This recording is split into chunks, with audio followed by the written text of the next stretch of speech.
Hi, how are you? I'm Jen, and I'm here to show you some how-tos.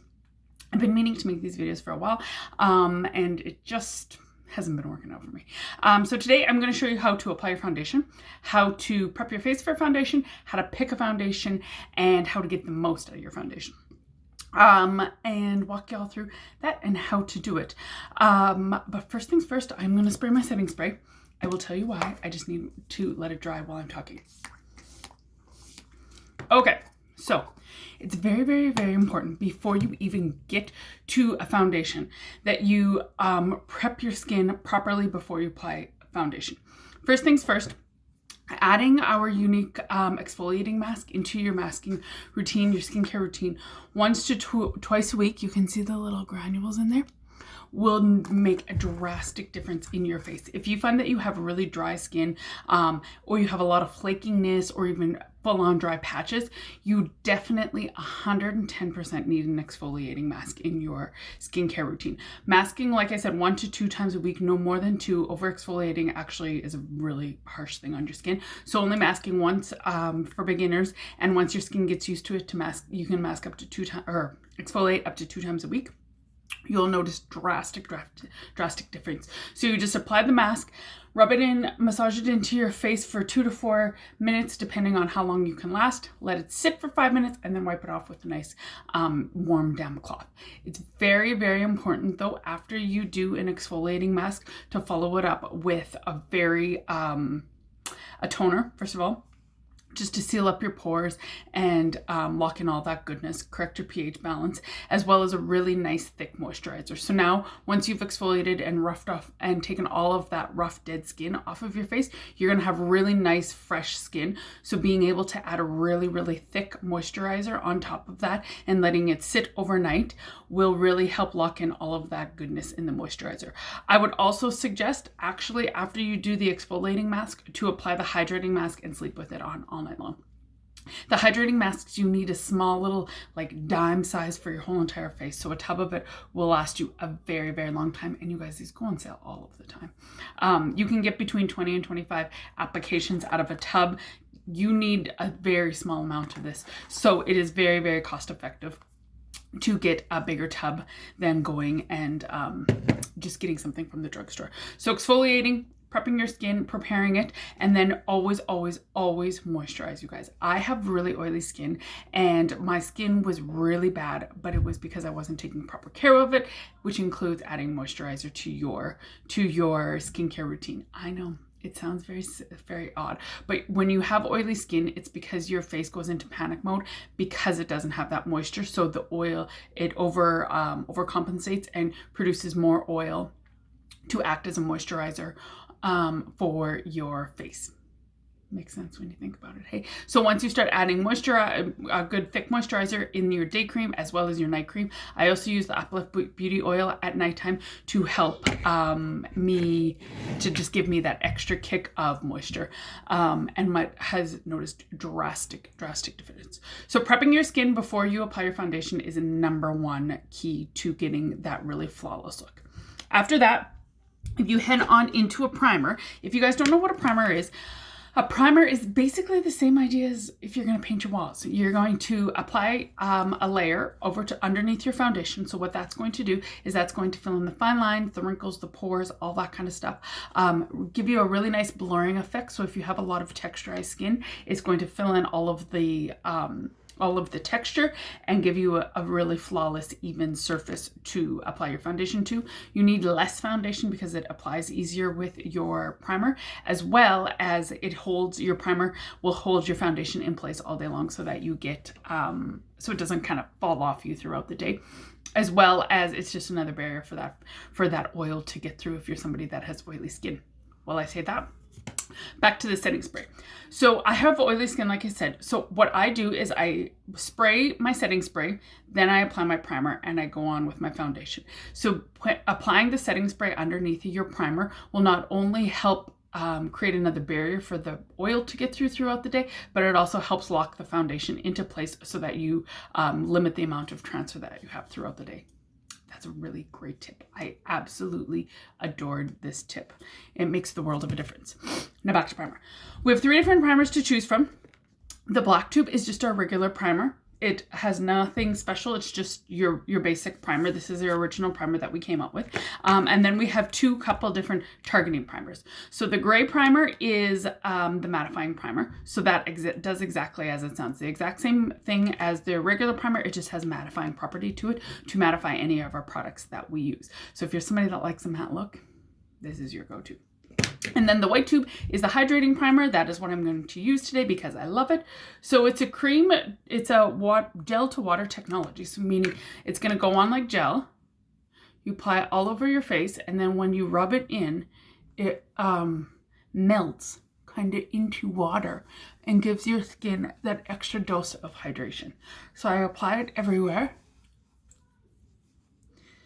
And then I let it sit for 3 to 5 minutes to let it kind of soak in and do its job and kind of dry, that kind of thing. I find that it works best if you just let it sit on your face for a little bit. So usually I'll apply my primer and then go do my eyeshadow or my brows or something like that, and then just let it sit and do its work. The hydrating primer is by far our grippiest primer. So once it dries, it's going to feel a little bit of tackiness to your skin, which is totally normal. It's supposed to feel like that. That helps grip the foundation and holds the foundation in place all day long. It's very, very cool. So primers, that is primer 101. And yes, everybody needs primer. All skin tones or all skin types need primer. The only time I don't sometimes use primer is when I'm using my BB cream, just because the BB cream is a tinted moisturizer. I don't know. I'm hit or miss when I use that. So we will start with foundations. So our BB cream is a tinted moisturizer. It contains hyaluronic acid in it. So what it's going to do is it's going to absorb into your skin. Because it is a tinted moisturizer, it'll absorb into your skin, whereas our other foundations will just sit on top of your skin. So it's going to absorb into your skin, and the hyaluronic acid is going to plump up those fine lines and those wrinkles to give you a little bit more of a youthful look. The BB cream is low coverage. It's very minimal coverage. It's going to even out your skin tone, but it's not going to hide the blemishes. It's going to take the color out of the blemishes, but you're still going to see that you have a blemish there. But what's super duper cool is you can add in a little bit of our concealer into the BB cream to amp up the coverage and give you a full coverage. So if you're somebody that struggles with really dry skin in the wintertime, then switching over to a BB cream with a little bit of the concealer will save you drastically in the wintertime, because it's going to have that extra kick of hydration, and then you get a little bit more coverage with the concealer. As well, the BB cream is perfect for people that have mature skin that find that your foundation kind of seeps into your deep set wrinkles and stuff like that. Because it is that moisturizer, it's going to absorb, so it won't leak into your it won't seep into your wrinkles. It has a very natural finish, so kind of very similar to what you see on my face. So it has a little bit more of a dewier finish, but you can totally set it with any of our powders. These are our translucent setting powder or our pressed powders. That totally works. That's what I do because I'm not a fan of the dewy finish, and I just set it with our translucent setting powder. It mattifies it, and you're good to go. So if you're looking something with a lower coverage, easy to apply, easy to wear, then 100% your BB cream is your go-to gal, and I love it. I wear it almost every single day that I go to work because it's just that easy.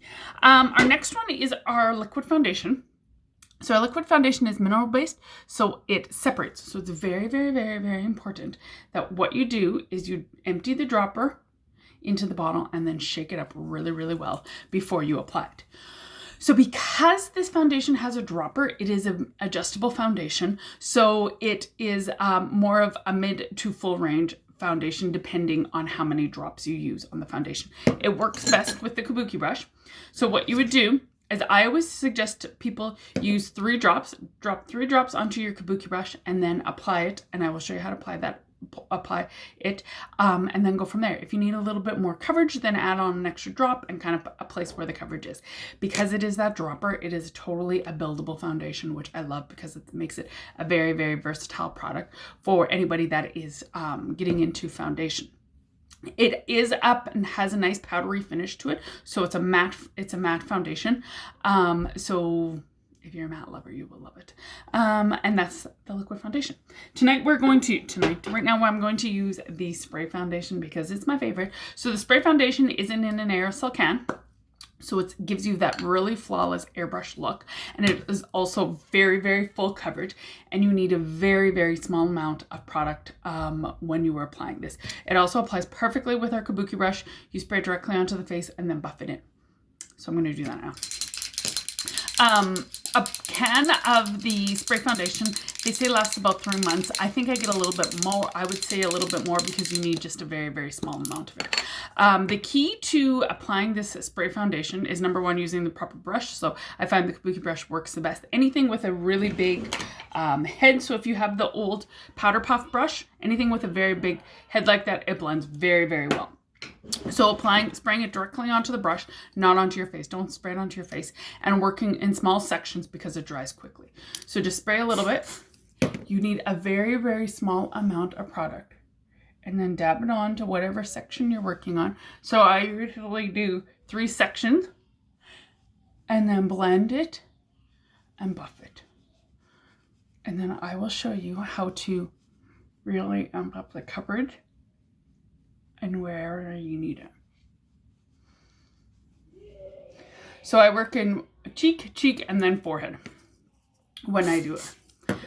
When you are done doing your foundation, your kabuki brush should basically look clean. If you have any product left on your kabuki brush, you're using too much product. And using too much of this spray foundation just really makes your face feel gross and cakey and yucky. You will know if you feel like the foundation feels gross on your skin, then you have 100% used way too much. I would suggest 2 little small bursts of spray does quite a large area of surface. So when I go to do my forehead, I'm going to just use 1 small little burst like that to do my forehead because it's just a smaller area.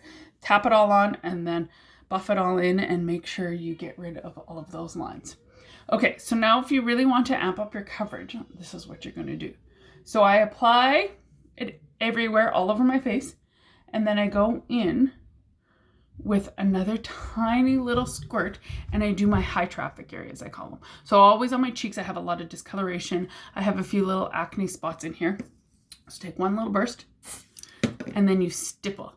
So stippling is just basically patting it on, concentrating the product into 1 small little area to give you full maximum coverage. So it just kind of buffs away everything.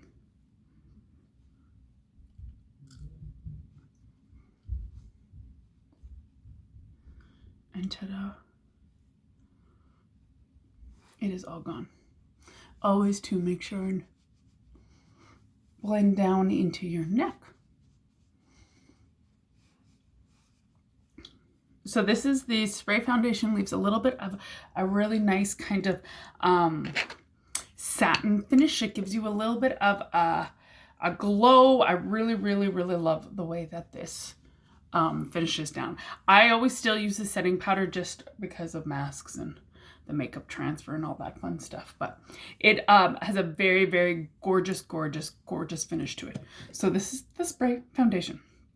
So that is the key. So as you can see, my foundation brush, my kabuki brush, looks pretty much clean. And that's exactly how you want your brush to look on the liquid foundation as well as the spray foundation. You want your brush to be clean. If you have any product in there, that means you're using way too much product and you don't want to waste it. So that is it. That is Foundation 101, my first video. Done. Hopefully I do not lose this one and I can get it posted up to Beauty by Gen Z, and it'll be there for you guys to see whenever you need. The idea is that I'm going to post all the videos, kind of walk you through a full face of makeup in how-to section so that whenever you are getting stumped on how to do something, you can just refer back to the video and see it there.